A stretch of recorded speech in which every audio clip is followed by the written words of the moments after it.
So is it just me, or does Anakin having no father feel a little bit familiar? But if this mirrors the birth of Jesus, then how come Anakin's overall story is much closer to Lucifer, the angel who fell from grace, than anybody else? Today I'll be exploring all of the religious analogies and themes throughout the George Lucas films, because they truly are a perfect blend between Eastern and Western culture. So let's explore which religions are present where, and who each character is supposed to represent. Also, like Han Solo, who basically represents the atheist in the Star Wars universe.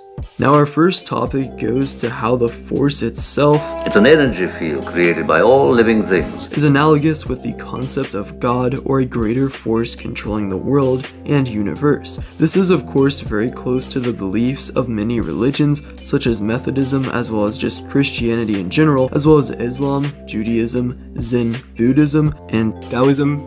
George also said it is specifically tied to God, and that there is a conscious decision between good and evil, and that the world is better when we stay on the good side. Now before we continue, I must be transparent with everybody watching that I myself am Christian, but will do my best to stick to simply the factual side of everything here, although I have no problem with convincing people to join if the discussion arises. But it makes sense that according to Lucas in the Charlie Rose interview from 2015, basically every religion claimed that Star Wars was representing them through the concept of the Force after the movies came out. From Taoism, which preaches harmony with nature, to Judaism, which believes in one God with no human form, Star Wars found a way to express the main ideas of each of these religions in a subtle and helpful way, which a lot of it does tie into how George really wanted to take from mythologies and sort of put it into a modern look on it all.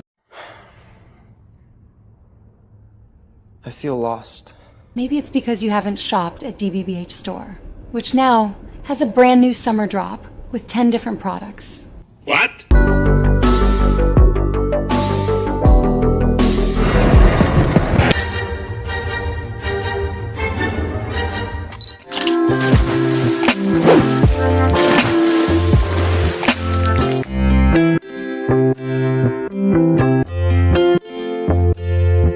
Use code VaderWasRight for 25% off all products. The next topic to look over is that of Anakin not having a father. In this scene from The Phantom Menace, Shmi Skywalker tells Qui-Gon, "There was no father.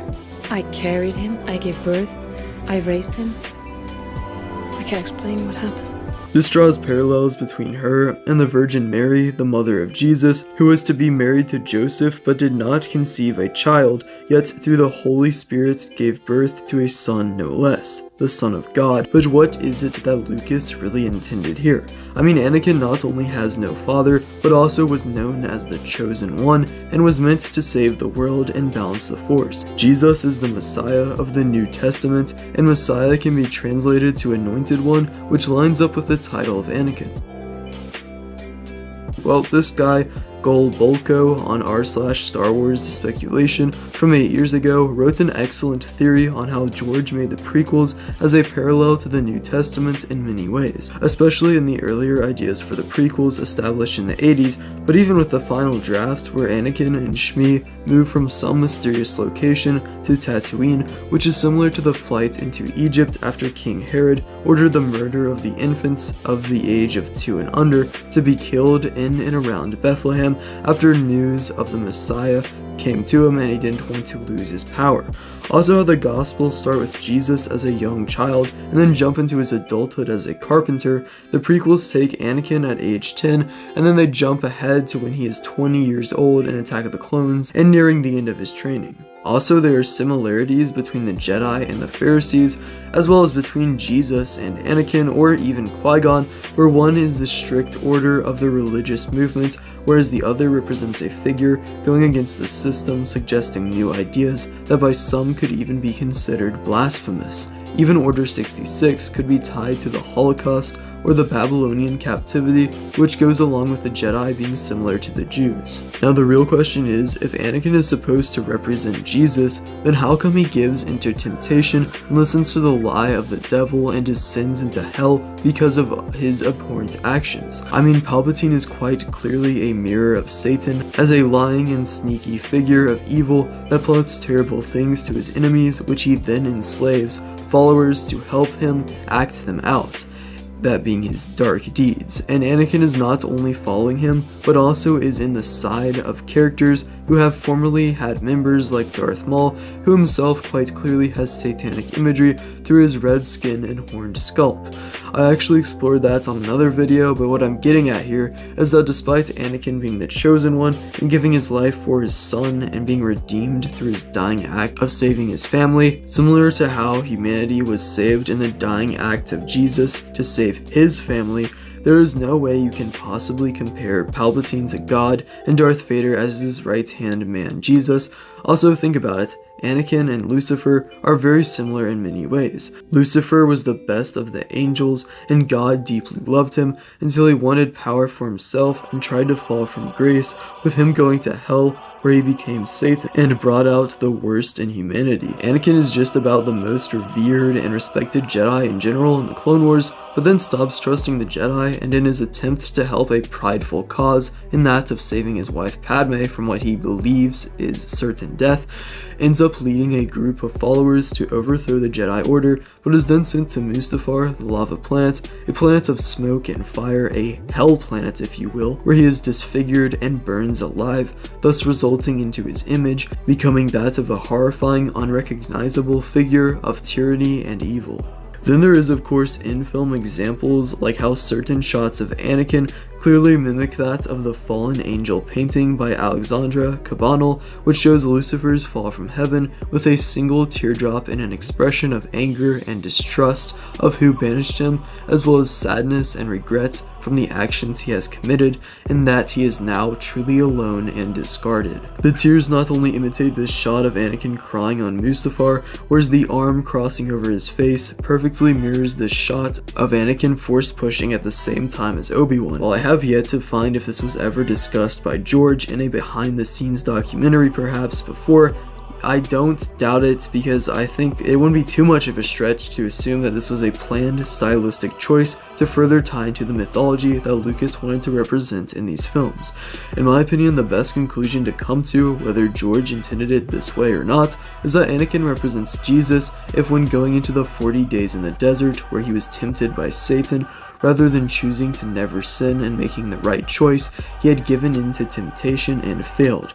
That is the story of Anakin, a chosen one who is never strong enough to complete his mission, until, after becoming an agent of evil and Satan, he redeemed himself by destroying that evil and that Satan and dying to save his son. And personally, I really like the idea that Star Wars has a greater meaning and a greater thing you can apply to your life, because, you know, I love analyzing the battles and all the action scenes and all that stuff's great, the fights, the emotions, sure, but when you actually look at the philosophy of it and kind of tie it into a greater picture, you can start to apply it to your real life and things that have happened to you in life, as well as historical events as well, which makes it feel far more important and worth looking at as well. So how does Eastern religion tie into Star Wars? As I mentioned earlier, well, the Force can be comparable to Qi, which is the Chinese energy belief that a life force or energy exists in all living things. The Jedi follow the Way, which Teo is the Way, and is a force that is eternal and infinite, as it was never born, thus it never dies, and it has no desire for itself, thus it resides in all living beings. The Indian Buddhist philosopher Nagarjuna formed the idea of Sanyuta. That means everything is empty of self-existence, so therefore nothing exists independently of everything else, as everything is connected. The idea of attachment being forbidden, one of the main rules of the Jedi Code, and also a major theme throughout the prequel trilogy, with first Yoda feeling Anakin to be attached to his mother, and then later the secret doomed relationship between Anakin and Padme, which can be tied into the Buddhist belief that desire is one of the pieces of the human condition, and is that it is the main cause of suffering or dissatisfaction, and that it is wise and discerning to cut yourself off from all desire. The root of Tana, which means thirst in Pali, are the three poisons: hatred, greed, and ignorance or delusion. All of these relate to characters like Anakin or Dooku or even Grievous that follow delusional ideas of their desires. From this lens, through Buddhism, we can infer that the Jedi Jedi were actually right on being strict towards Anakin, and that it was his desire for the immortality of his loved ones that led him to suffering. Impermanence of life is a concept called anicca in Buddhism that Anakin failed to understand. Anicca states that all things are in a constant state or flux, and that all things come into being and are dissolved. So, some more analogies to religion in the Star Wars saga is that may the Force be with you is derived from may God be with you. Also, Han Solo could be viewed as the atheist of the story who doesn't have anything to believe in, but once he comes to accept that there is a greater force out there through the experiences he has throughout the movies, he becomes a much better person and much more wise as well. But anyway, that's it for this video. You can subscribe if you want to. Also, check out the new summer merch drop, as you saw the ad for that earlier. At the very least, just look at the website. We have some really cool designs on there, and I don't know, some cool clean stuff if you want to celebrate the beach or just this chill summer, bro, doing something cool. I don't know, might as well put some the Blue Bounty Hunter merch on, right? But yeah, also make sure to check out the live streams. We do them every Friday. We play some cool games and have some fun on there. And yeah, I upload every Friday at 5 o'clock p.m. Eastern Standard Time. Also shorts 2 times a day, every day.